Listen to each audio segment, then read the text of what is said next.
And he's going to talk about Chicano art and literature. So let's give him a big hand. Thank you. I was supposed to be here last year, and when I got to Idaho Springs, I got dizzy, and I thought I was going to faint. I had to turn around and go back. Went to the doctor. Come to find out, it's nothing more than the ravages of old age.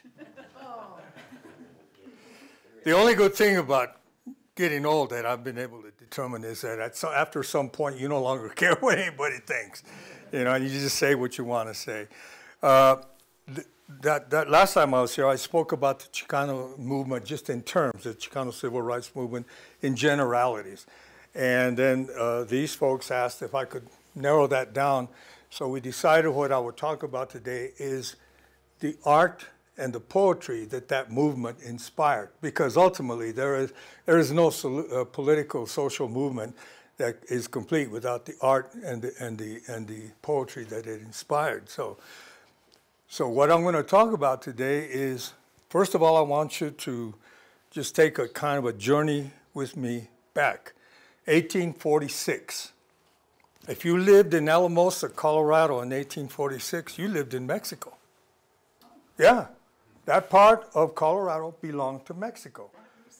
There, yeah, 1846. So if you were living in Alamosa, Colorado in 1846, you were part of the Mexican Empire. Fast forward, the Mexican-American War ends in 1848. Mexico secedes 1/3 of its territory to the U.S. So yesterday you were Mexican, today you are an American, and you haven't moved an inch. You haven't moved an inch. There used to be an old saying during the heyday of the Chicano movement that we didn't cross the border crossed us. It was a slogan, but if you think about it, that's really more true than it is untrue. So a journey for our people, the Chicano people, Mexican-American, I use the terms interchangeably, became a matter of cultural survival. You're a brand new American, but you don't know anything about your country. So you're not quite Mexican and you're not quite American. A scholar once said that a Chicano lives on the hyphen between Mexican and American. And it was true. So that period, from that period on, leading up to the civil rights movement, which began for me in 1965, we weren't very politically astute. We weren't rich. We didn't really fit in to the society. We were kind of like the help. We were kind of like the lamps or the tables. We were there, but nobody really took notice of it because we were a conquered people, an internally colonized people. So there were clearly some things that did happen in those days. 1929, the League of United Latin American Citizens arose, and they fought for mostly education, but it was more of an assimilationist model. We wanted to belong. We wanted to be Americans. In 1948, Dr. Hector Garcia founded the American GI Forum because they wanted to make sure that the Mexican Americans who returned from World War II were getting the same GI Bill and health benefits and so forth. So it's a shame that we even had to fight for that, but because we thought, being new in the country, that one of the ways to make your bones was to go to war, fight, spill your blood, and therefore you'd be more accepted. But unfortunately, we know that didn't happen any more than the treaty that ended the war with Mexico. Section 8 of that treaty states that all the new Americans who were Mexicans would have all of the rights of any other citizen. Well, we know, of course, that didn't happen either. So we went along, we tried to get along, we tried to do the best we could. We were, again, Americans, but not quite. So when the Chicano movement came around, the country was in a turmoil. Martin Luther King had been assassinated in '68, followed by Bobby Kennedy in June of that year. The Vietnam War was raging.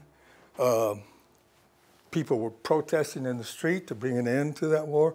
the whole country seemed to be at a crossroads, at a period in time where it really was kind of trying to tilt the balance of power.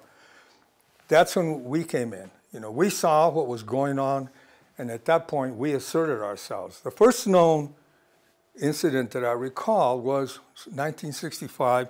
In September of that year, Cesar Chavez, who some of you may be familiar with, walked out, got people, farm workers, to go on strike against the grape industry in California. I was living in San Francisco at the time, and it was hardly noticed, but I did notice. And I started getting some romantic ideas in my head that, you know, maybe that's the way to full equality, is through strikes, through demonstrations and so forth. But I wasn't quite there yet.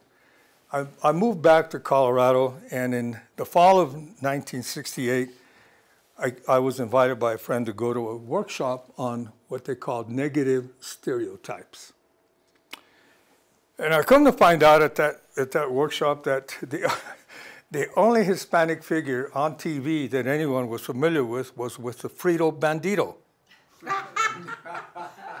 This is the only Mexican you're ever going to see on TV. Y'all remember the Frito Bandito? Okay.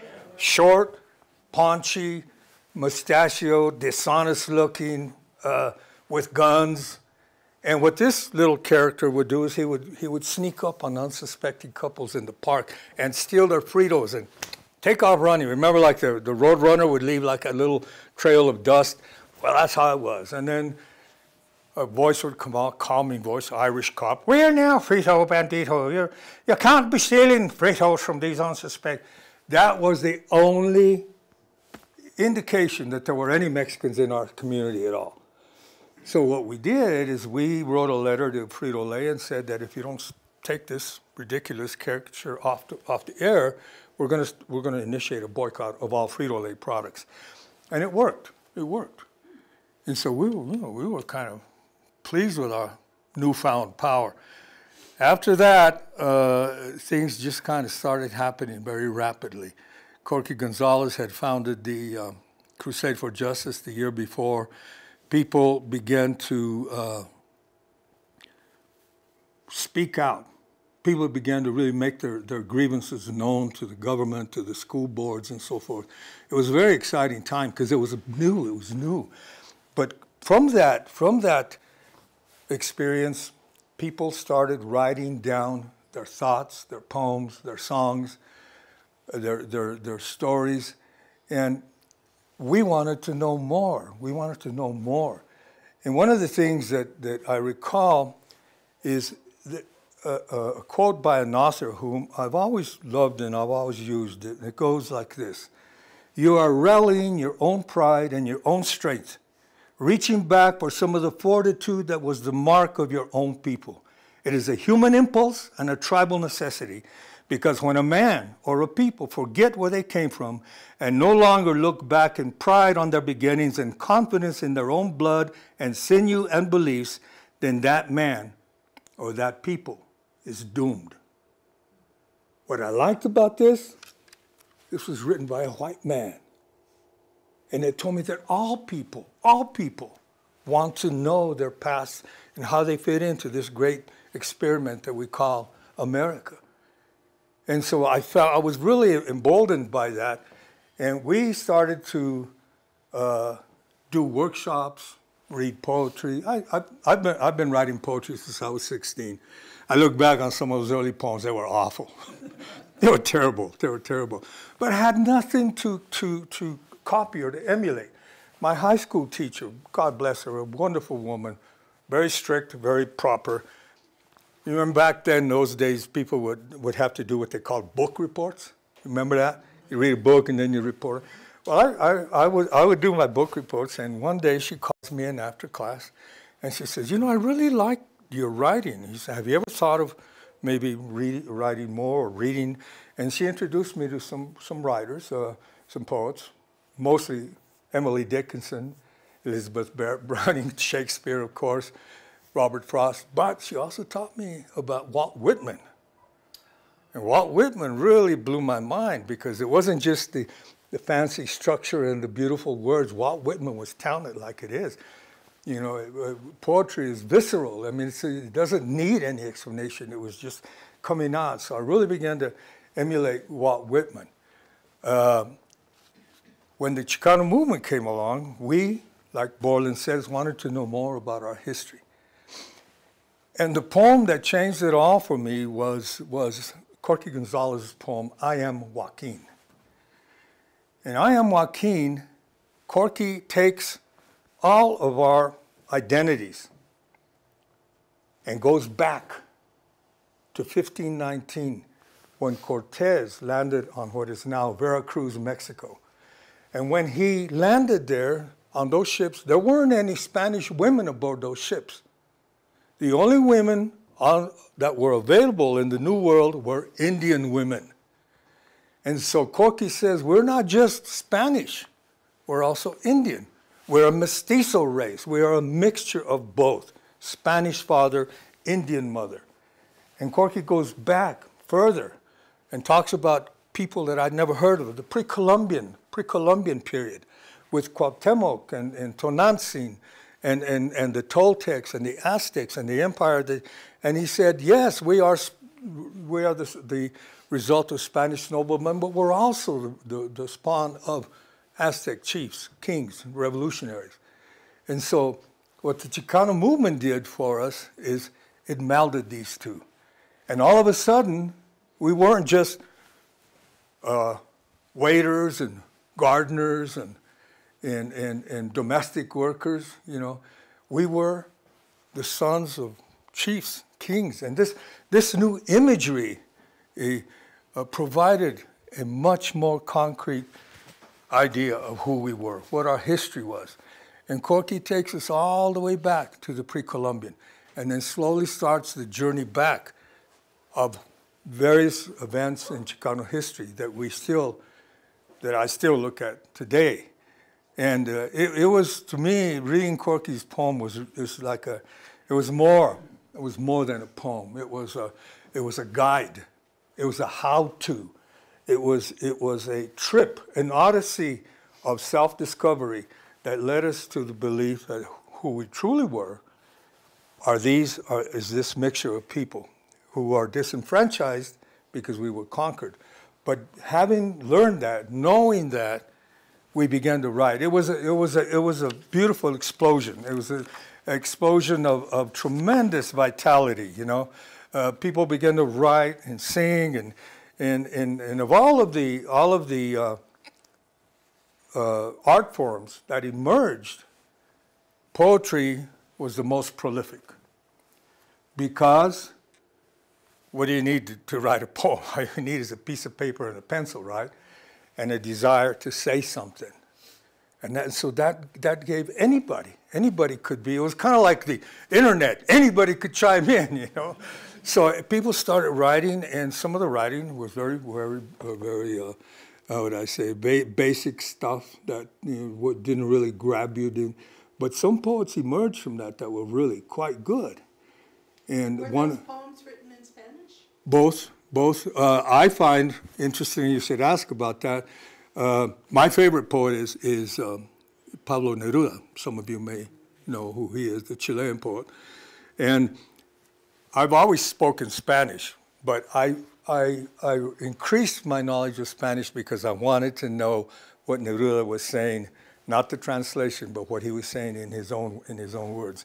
So yeah, I also found out that in my own writing, when I write a poem, sometimes I'll read it in Spanish because that was the original way that I wrote it, and somebody in the audience will say, "Well, can you read that in English?" And I will, but it loses something. It loses something. I mean, Spanish is so much more versatile, and I'm prejudiced, of course, but it's more romantic. It is. I mean, you can say something like to my wife, I call her querida, because it's the most beautiful word I can think of when I'm talking. Querida. It means loved one, but it also means my precious little one. It means so many different things. Querida.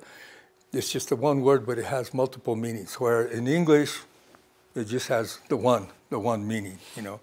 So, you know, the common themes in those early days of the poetry were our shared experience, you know, and some of it was good, some of it not so good.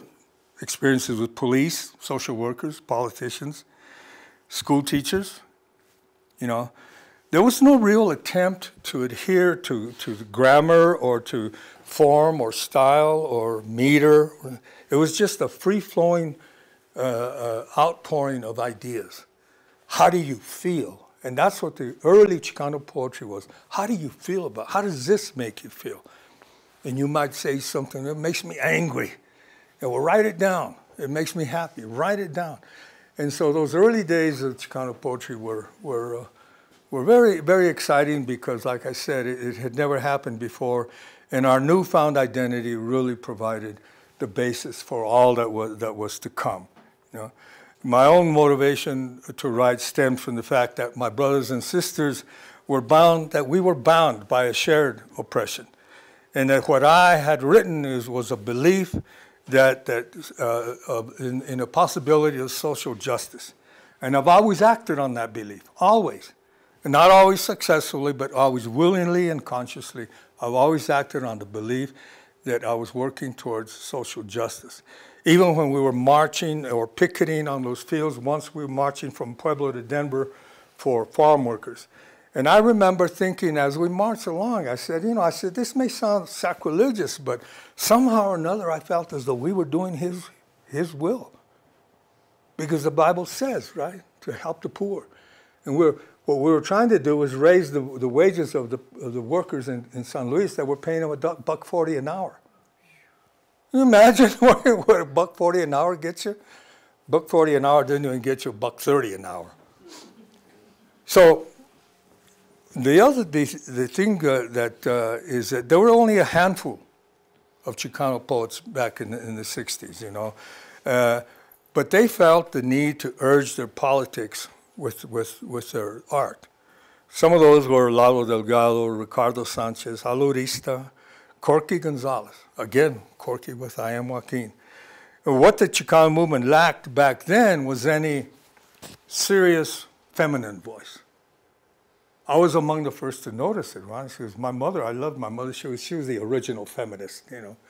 My mother once told me I was maybe 9 or 10 years old, and she was washing dishes, and we didn't have no dryers then. And she throws me this dish towel, and she says, "Here, help me dry these dishes." And I said, "I won't do that. That's woman's work." I said, "I'll help chop wood, I'll bring in coal, but I'm not going to do any woman's work." My mother, you know, she says, "Listen, there's no such thing as woman's work or men's work. There's only work. And there's dignity in all work." Lesson that I carry with me to the present day. Never forget her. She was one of the original feminists. She was going to kick butt and take names, you know. So actually, to be honest with you, my entire being, my social, political, I owe to her, all to her. She told me something when I was in the 12th grade. She said, because she had suffered the pangs of racism, she wanted to prepare me for how the world was. And she said, "Never, ever forget this. You're as good as anyone else. Not better. Never think that you're better, but you're just as good." And that's another thing that I carry with me, because I've never felt inferior. People may have tried to make me feel inferior, but I never felt that way. And so I owe all of that, especially my political education, to my mother. Anyway, I digress. In what the movement lacked, what the Chicano poetry movement lacked, was any significant female voice. And like I said, I was among the first to recognize that. And then with the entrance of much later, I guess mid-70s, early 80s, some female artists came to the fore. Some Sherry Moriaga, Sandra Cisneros, Margie Domingo, as well as Lorna D. Cervantes, who for a time was a professor at CU. It became, with the entrance of these women into the pantheon of Chicano poetry became a complete and total art form because the women were allowed to compete in that, you know. Since then, Chicano poets have emerged as major literary figures in our country. It's not lost on me that the present poet laureate of Colorado is a young Chicano from North Denver called Bobby La Fiebre. Anybody know that? He'll be ending his tenure here this year, but he was appointed 4 years ago by Governor Polis. So the poet laureate of Colorado is Bobby La Fiebre, a Chicano from North Denver. And it's also not lost on me that the present Chicano laureate of the U.S. is a Chicana named Ada Limon from California. So we've come a long way. We're not there yet, but we've come a long way. I think probably, to me, to the way I think, is that when we will finally have arrived is when a Chicano poet is just a poet. Doesn't have to be qualified. You don't have to qualify yourself as a Chicano poet or a Chicano writer. You're just a good writer, an artist, not a Chicano artist, just an artist, you know. But you know, until that happens, we do have to kind of do that because we want people to know that this is what we do. This is our vision of the world. This is our vision of society. These are our hopes and our aspirations. Because if you don't recognize everyone in the society as part of the great American experience, then we're just, if you can't acknowledge that, then we're always going to be visitors in somebody else's home. We're never going to have a home of our own, and we do have a home of our own. Like I said, we didn't cross the border crossed us. Now, by the way, at any time, and I really appreciate people just spontaneously raising their hand and ask a question. Ask it when it comes to it, because you might forget about it. And one of my favorite parts of doing these kinds of things are your questions. Because sometimes based on your question, I will say, I had better enter that into the program, because that is such a good point that person made. So please, feel free at any time. I won't be offended. Just raise your hand and say, what about this? What about that? You know. The parts of the art that we haven't been successful in is cinema. Very little done in cinema. Zoot Suit, Selena, Lin Miranda, who isn't Chicano but Latino, and Hamilton on Broadway. You know, so you know, but on the stage, there's a teatro in Denver called Su Teatro, of which I'm a alumni. I've been in several plays that they do there, and I also write plays. I write plays mostly around the area of Vietnam veterans, because I belong to an organization called Mile High Veterans in Denver. But I also write, you know, comedies. I did a very hilarious play about growing up Chicano and Catholic, which a lot of people, some people didn't appreciate. But you know, it's satire. It's satire. I never meant to say anything mean. And people need to understand that. We're losing our sense of humor, you know. So sometimes people say something and somebody is going to be offended by that. Well, that's not very funny. Well, okay, don't laugh, but don't prevent other people from laughing, you know. But you know, one of the things that I also wanted to talk about is that. In the opinion of let me get to the point that I wanted to make. In the year that I decided that I was going to go branch out on my own, in 1969 at a conference at the Crusade for Justice, we decided that we were going to create our own political party. We were tired of the two political parties because we hadn't fared very well under either, you know. The idea was, well, you know, the Democrats take us for granted and the Republicans just flat out ignore us. So we decided to come up with a new party. It's called La Raza Unida. And in 1970, I was living in Las Animas, Colorado. Anybody know where that's at? Southeast, over by near the Kansas line. And part of my job for the new party was to put together a conference for the 1970 gubernatorial election. One of our own, Al Gurule, was running for governor. Sal Carpio, who went on to become a professor at the Community College of Denver, was running for what used to be Pat Schroeder's seat, the 1st Congressional District. And there were a lot of down ballot Chicanos that were going to run. Well, we didn't do very well. In fact, I think we probably got a minuscule percentage of the vote. But it wasn't really about that. It was more of an educational tool. Because of my experience with that party, I learned some of the ins and outs of electioneering. You know, how do you get to be a delegate? You know, precinct caucus to county caucus, eventually to the national convention. All of those little things you need to know about elections, I learned because of my experience with La Raza Unida. Well, again, in 1970, I was asked to put this together, and my biggest battle then was with the church council, who wanted to know who these people were that were going to come. I mean, you got all these radicals coming up because every marquee Chicano in the state had been invited, you know. And so Las Animas is a little town of about 2,000 people. People were frightened. Who are these people? You know, we're being invaded by these hordes of community activists and radicals and so forth. And so I had to go round and round with the church council to allow them to come in and to take part in this conference. So one of the things that I had to do was submit a list of the invitees to the church council.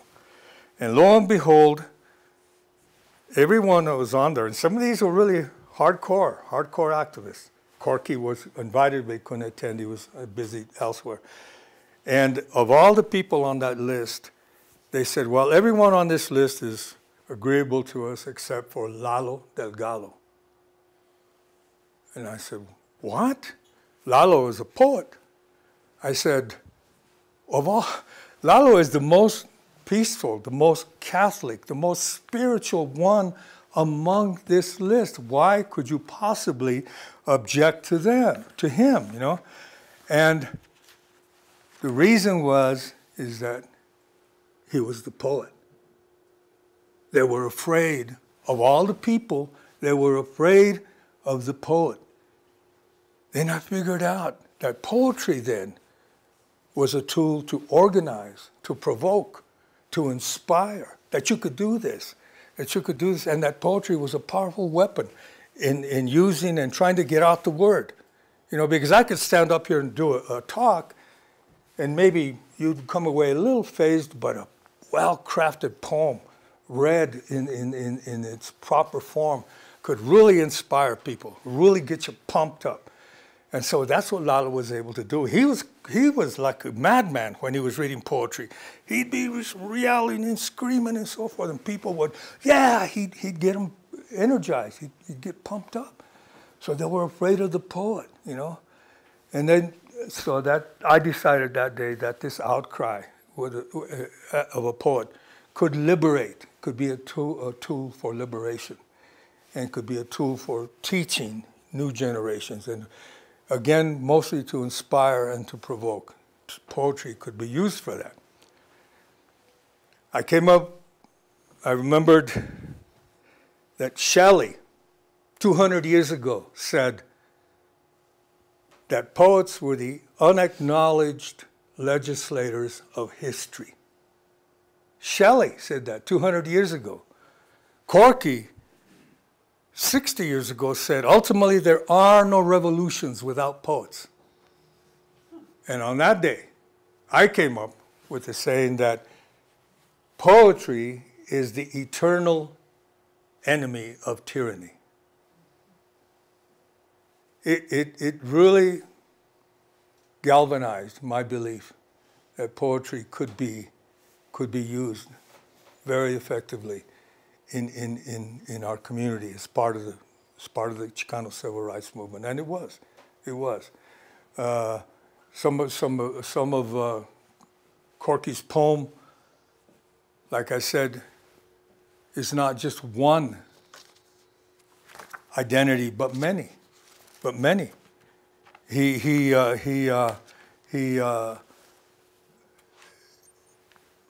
merges contradictions. For example, he says he's the Aztec prince, but he's also the fat political coyote who sometimes sells his people out when society gives him token leadership in society's own name. He says, we are Netzalcoatl, poet prince of Texcoco, but we are also the despot Diaz and Huerta and Cortez. Because remember, Cortez subjugated the Indians. Cortez was, according to history, a white European. And the only reason that we're here is because, like I said before, there were no Spanish women aboard those ships. If there were, there might have never been this encounter, this cultural encounter, and this mixing of bloods. But that's how we became. We became mestizos, mixed blood, and that's what we are. Spanish father, Indian mother. That's our progeny, you know. And basically, Corky ends with, I saved the last line of his poem because I don't remember it by heart, but let me read you the last line of Corky's poem to show you how he ends with such a positive note.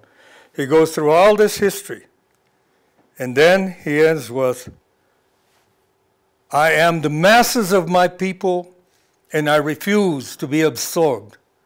I am Joaquin. The odds are great, but my spirit is strong. My faith unbreakable. My blood is pure.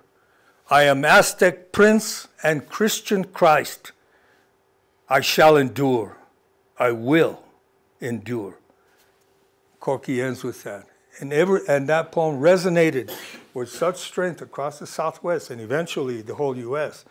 that people said, this is, and it is to me, the greatest poem to come out of the Chicano movement, because it is, like I said, you could do a whole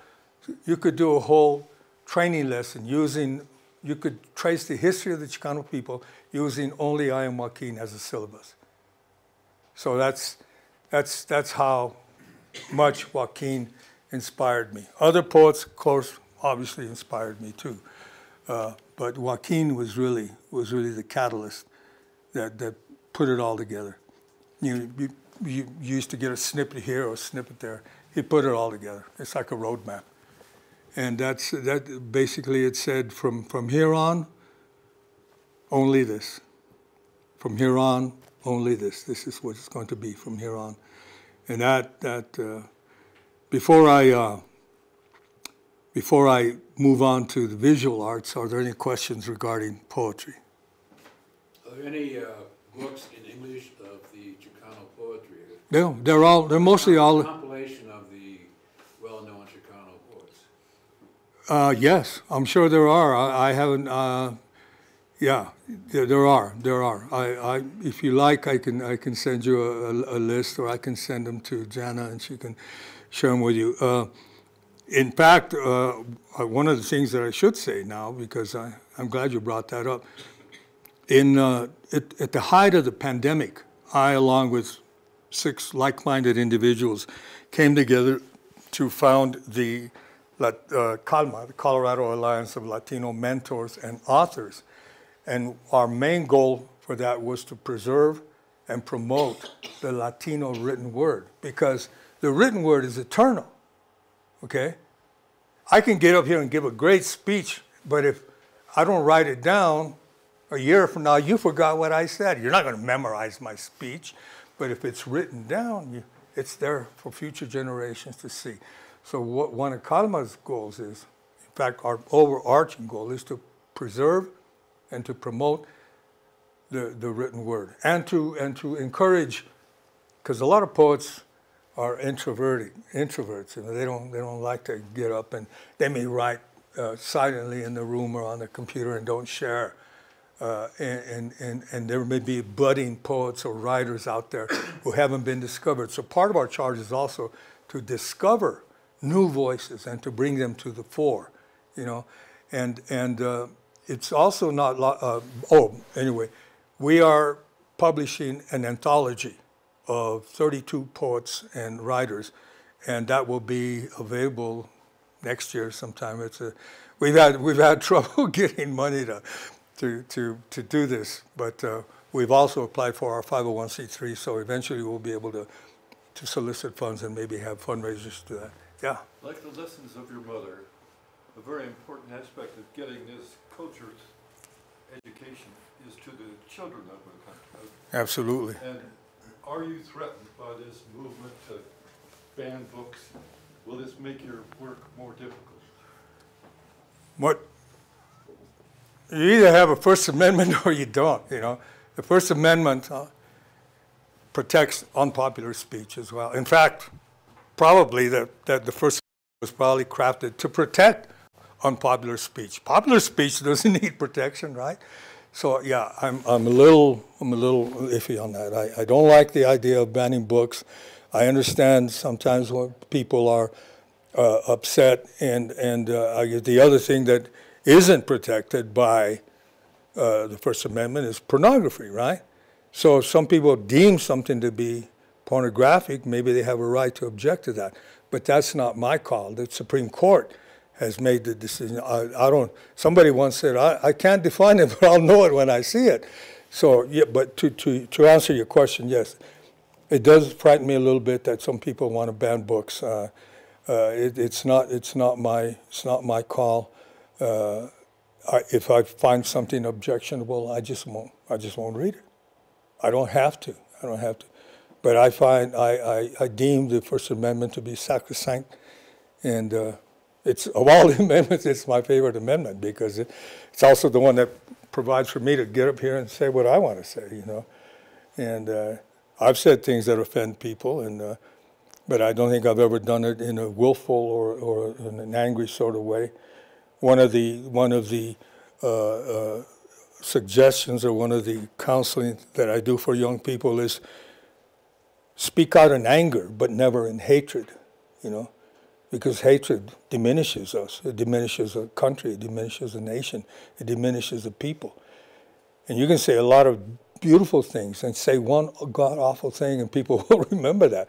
So you have to be careful what you say because the children are listening. And the children, really, I know this is a cliche, but children are indeed, I really believe, our most prized possession, our most valuable resource. Because, you know, I may not be here next year. I may be taking a dirt nap next year. I hope some Chicano out there or any child, not Chicano or otherwise, heeds those words and continues to write because history, you know, sometimes is inconvenient. But history is history. You can't be compromised. You have to tell it like it is, even if it hurts sometimes. And, you know, like I said, I sometimes say things that may offend people, but it's nothing that I never say anything I can't defend, you know. I never say anything, if I don't say anything I don't know anything about, I don't talk about anything I know nothing about. What I say here today is not as an academic, but as someone who took part, someone who lived through it, someone who marched and picketed and demonstrated and got my butt kicked on the picket line and suffered all the pangs for your beliefs. I didn't read about that in a book. I'm not a scholar or an academic. I'm an activist. That's what I am. In fact, when people ask me what I'm most proud of, it's the fact that I've been doing this for 54 years, and I can't walk from Pueblo to Denver anymore, but I can still talk and I can teach. I can teach what has been done. Anyway, I'll also send Jana that when it's ready. I really hope you'll read it. Two of my poems are in there. One that I have with me in case anybody wanted me to read a poem. Yeah, please. Okay. This came to my mind when somebody asked me, well, what have you ever done? My family came across the prairie and cleared the forest and cleared the land for people to go all the way to California. And I said, yeah, okay. What did your ancestors do? And this poem was written as kind of a response to that. My ancestors built the pyramids of Tula and Tenochtitlan, of Chichen Itza and Tikal. My ancestors drove the Moors from Galicia and Andalusia. My ancestors founded San Agustin 31 years before Jamestown. My emperor was hanged by greedy Europeans in Izal Canal.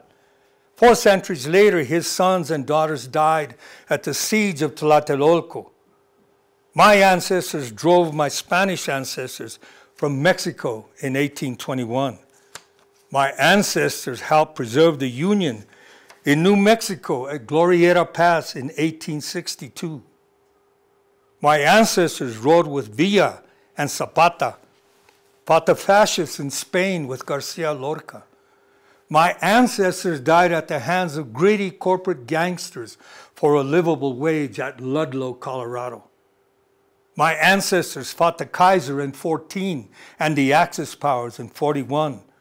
My ancestors landed in Normandy and helped liberate the continent of Europe. My ancestors froze in Korea and left their blood in the jungles of Vietnam and the deserts of Iraq and Afghanistan. All are added to the name of those innocent but brave and pure of heart. My ancestors fought for the right of a fallen soldier to be buried in his own country. My ancestors marched 340 miles from Delano to Sacramento for farm workers, justice, and dignity. My ancestors have died from police bullets and bled from the sting of billy clubs, all for the right to call ourselves Americans. There are pieces of me scattered from Andalusia to Veracruz. When I understood this, I had earned the right to call myself American and Chicano.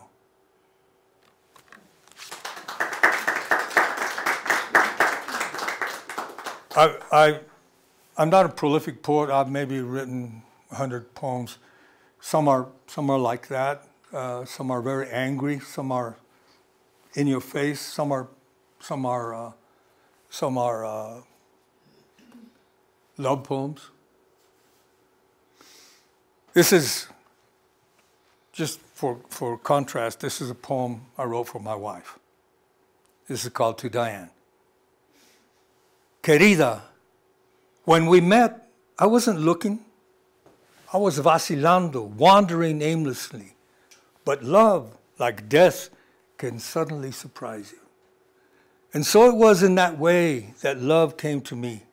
Just when I thought that love had gone, you came and lifted me to new heights, reawakening the hopeful heart. Now, I want the unforgiving march of time to mark the hour so that everyone can know the source of my joy. Walk with me, the subtle yet profound moments that take the notes from a simple song to a sympathy. Walk with me through this earth, this life, this love. Listen to the murmur in this brave heart, this soul that wants nothing more than to fulfill itself alongside of you. Walk with me, this wistful vagabond that loves you so. Walk with me, my love, these last few miles. And when I'm older but wiser, and death is no longer a threat, an angel may come and ask, and I will tell her, I was how I was because you loved me.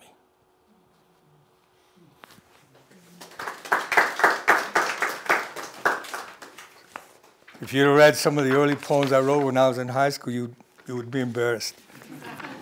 But poetry is really, it's not just merely, sometimes I struggle for a long time just to find the one right word. It's a craft. It's clearly a craft. The other thing that I wanted to say about poetry is that as we march further into the 21st century, when the Chicano memory now is Chicano movement is confined now to mostly memory and looking back. As we move forward, and protests, marches give way to more mainstream expressions. It only follows that the new poetry, and there is new poetry. Bobby Lefebvre, whom I mentioned earlier, the current poet of Colorado, is a what they call spoken word poet. Are you familiar with the term? It's like rap. It's like rap poetry. In fact, it is very lyrical and musical, and as long as those we're moving into the future, that's the new reality. I do a seminar called The Evolution of Chicano Poetry, where I have two old school poets like myself and two young, new school poets, and to contrast it. And what I have come to realize when doing those is that even though the new poetry sounds different, I like to say the melody is a little different, but the words are still the same. The message is still the same. As long as poetry is there to fight racism, classism, sexism, and all the other isms that we have, as long as the new poetry deals with that subject matter of social justice and equality, then it's just the new poetry. It's still Chicano poetry, and I accept it for that. Some people have a problem with the word Latinx. I don't have a problem with it. Some people probably had the same reaction to Chicano. Before Chicano, people used to call themselves Spanish Americans. Why? Because it's more European, you know? So whatever worked for you. But I call myself Chicano because it's a word that we gave to ourselves. It wasn't the Bureau of the Census that comes along every 10 years and decides that they want to call you something different. The word Hispanic was nothing more than an amalgamation of trying to put everybody into the same pot. Stop trying to be this, stop trying to be that. You're all Hispanic. That means Venezuelan, Cuban, Mexican, we all put them in the... I didn't want that. I didn't want that. I respect my Cuban brothers, my Puerto Rican brothers. I have a lot of friends in those communities, but they're not Mexican. My family is Mexican, and it's unique. And as all cultures are unique, and as all cultures should be respected. And whatever you want to call yourself is fine with me. I choose the word Chicano. But also, 10 minutes. oh, the whole hour? Yeah. Oh my goodness! I bet we better get to. 10 minutes.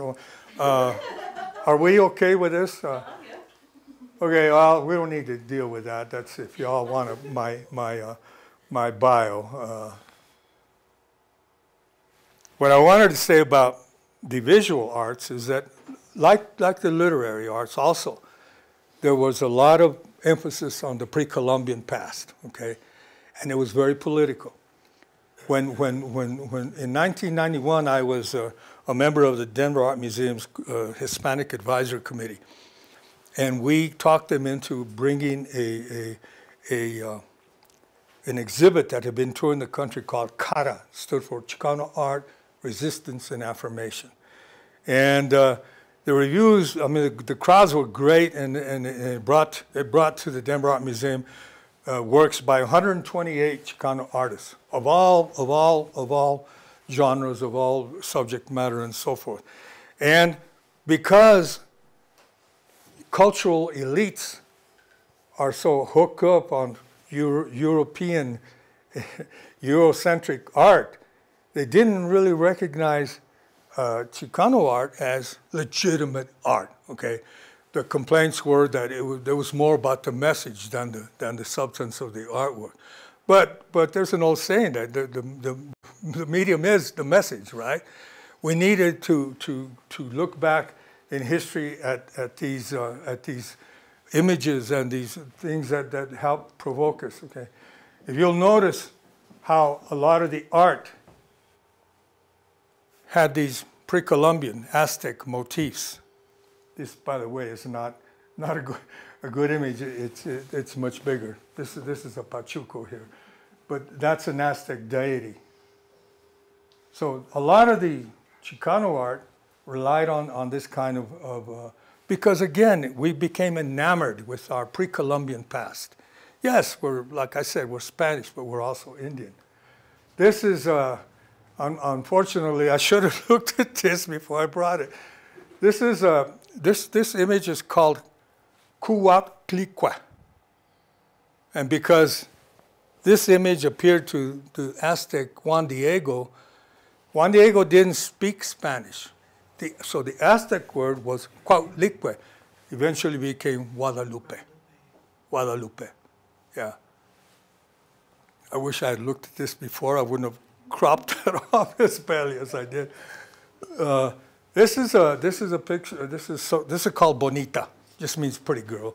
And this was painted by a friend of mine, Carlos Sandoval, who lives in San Luis and who's a very, very good muralist. His main work, the main medium he works with is murals. And murals are important because murals, unlike other types of art, told a story. Massive murals that followed the march of time and the march of history that told a story. This one is just called Bonita, and this is a pretty. This is the middle section of another great artist, probably, in my opinion, the most prolific artist working today. So much so that he's been commissioned to do murals in several other cities besides Denver. I'll give you the whole version of this one later on in the. Again, another Carlos Sandoval. Another Carlos Sandoval. Incidentally, these two artists once did a portrait of me, which I'll share with you later, just for laughs. An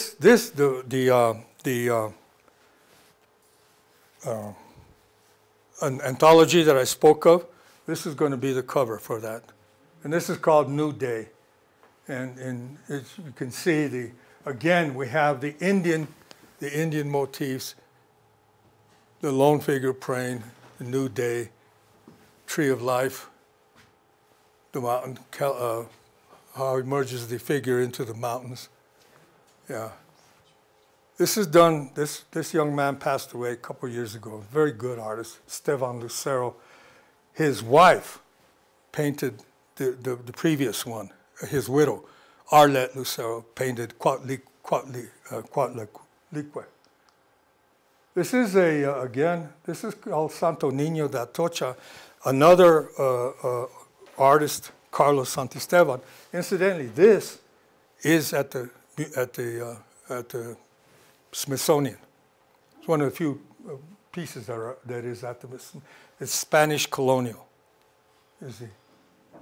This is interesting here. The guy that I told you about, Manuel Martinez, this is an altar that he created. And this altar is very special to me because it sat in my office for 2 years when I was director of the Colorado Migrant Council. And the history behind this is much more than that. This is the altar that Cesar Chavez broke his 30-day fast on. He received communion on this altar, and Manuel did that and had it in my office for the longest time. But it too is in the Smithsonian now. And I don't think you can see this, but remember I talked about the mestizo? This is Spanish father, Indian mother, and the melding of those two is the mestizo. We are in the middle. And Manuel brought that back from Mexico. He had the opportunity to study for a while with David Alfaro Siqueiros. Anybody familiar with Siqueiros? He's one of the great masters of Mexican mural painting, along with Diego Rivera, Jose Clemente Orozco, and David Alfaro Siqueiros. His most famous is at the Palace of Fine Arts, and it's called The March of Humanity. So if you're interested, look up the Mexican muralists. There are three that are paramount in Mexican history, which is where a lot of Chicano artists took their cue from and kind of emulated that. Because and this guy's name is? Emmanuel Martinez. Or do you mean the guy who did the altar? Yes. Yeah, but he also. This is I try to focus mostly on Colorado artists, but I did want to throw this one in here because this is a situation where you can meld your politics with your art and in a subtle sort of way. This is called Arrest of los Paleteros, and what the arrest is taking place is, everybody know what a paletero is? The little guys that push the little ice cream carts around. You've seen them in the parks, you know, they sell ice cream. Okay, this is called Arrest of los Paleteros, and the political message here is, my God, isn't there enough serious crime in LA that you're arresting people who are selling ice cream in the park? So that's what it's called, the paleteros. Cheech Marin, everybody know who Cheech Marin is? He's the second half of the comedy duo. But what a lot of people don't know is that Cheech is probably the most important collector of Chicano art in the country. He had collected so many pieces that the city of Riverside put together this museum for he donated all of his work, and so that's kind of, I just thought I'd throw that in there, so, in case you remember Cheech as being only smoking weed. Riverside, California. Yeah. So he's more than just a marihuano. He's a very serious art collector. This recall I told you, Emmanuel Martinez also did the altar. This is a prime example of mural art. Here he tries to meld the Aztec youth with the American youth, and again, here are the two cultures coming together to make one entity. Okay, this is painted on the wall of a swimming pool at a recreation center in Denver called La Alma, which has recently been designated historical preservation.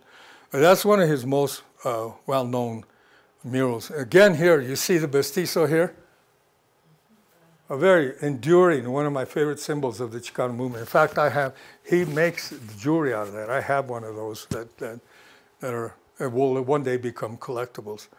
But again, this is an example of what I mean when I say mural painting, because it says a lot about, you know, both worlds, the duality of life, death, Aztec, Spanish, and the eagle.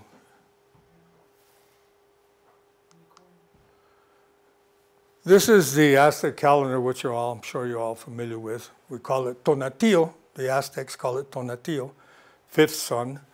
And within all of these you can see how enamored we became with the pre-Columbian past. Almost everything had to do with this is going way, way back, even before Aztecs. Some of you familiar with the Olmecs? They were the original Americans way back then. And notice the features there. It's not clear whether they were Asian or what their genesis was, but that's the Olmec Indian. This is something when women were finding their voice. She wanted to be able to say that we don't just do brooms and sweep and stuff like that. We also all of the things coming out of the closet, out of the drawers, and so forth. All the dreams. I wanted to show. I told you I'd end on a comical note. This is me, according to Carlos Sandoval, the guy from San Luis. This is me according to Manuel Martinez. Now, you're probably all saying, that doesn't look a thing like you. Well, no, it doesn't, because I'm old now. But this is how I used to look when those were painted. That's me. Any questions? My goodness, that went by so fast. It always does. Oh. Do you have any questions? Yeah. Can we wait for the second hour? If you would be so kind as to, give me your feedback or on these things or whatever, or even afterwards when we're through here. I always learn. I'm the teacher today, but I'm also the student. So I learn from people, and I learn different perspectives, or somebody may come and tell me something. Wow, that's a great idea. And a lot of good ideas that I get come from audiences like yourselves. Yes? I probably should know this, but where does the term Chicano? Chicano, very good. All right, I should have probably started with that. The ancient Aztecs called themselves Mexica. So a Mexica was a Mexicano. Okay. In the end, all we did was merge the words. So a Mexicano became a Chicano, a Chicano.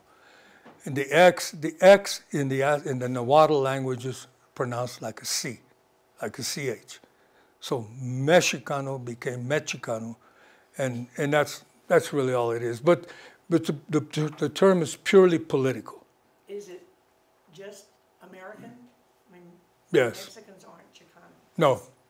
American. Mexicans will probably argue with you about Chicano. But an interesting thing that has happened when I do these tours with, there are some kids in the class that are Mexican. They're dreamers, or they're not American citizens yet. And they told me, we used to think that Chicano was a pejorative. But when we found out what the Chicano movement was all about and what it tried to do, we recognized that you were trying to bring us into the fold too. So it is no longer a pejorative. But in the early 60s, you know, Chicano was equivalent with a word called pocho, which means a co-opted Mexican who forgot his roots. You know, but that's not what it means anymore. And again, it's purely political. It's a political term. I like it because it was a term that we chose for ourselves. The Bureau of the Census didn't give it to us. You know. Any other questions? Well, thank you so much. I can't tell you. I just wanted to thank you all because every time I come to Frisco, I get such a good feeling, and and the people here are just so understanding. They embrace new ideas, and even when we may not agree, you've always been gracious and accommodating and tolerant of other views. So thank you for that. I love Frisco. Thank you, guys. Thank you. I still wanted to give a shout out to Charles Schwab. I should have done that at the beginning. They sponsored the lecture series this year, and that's why you're getting nice coffees and cookies and some information on finances outside with them. So big thank you for them to sponsor this for us. Thank you.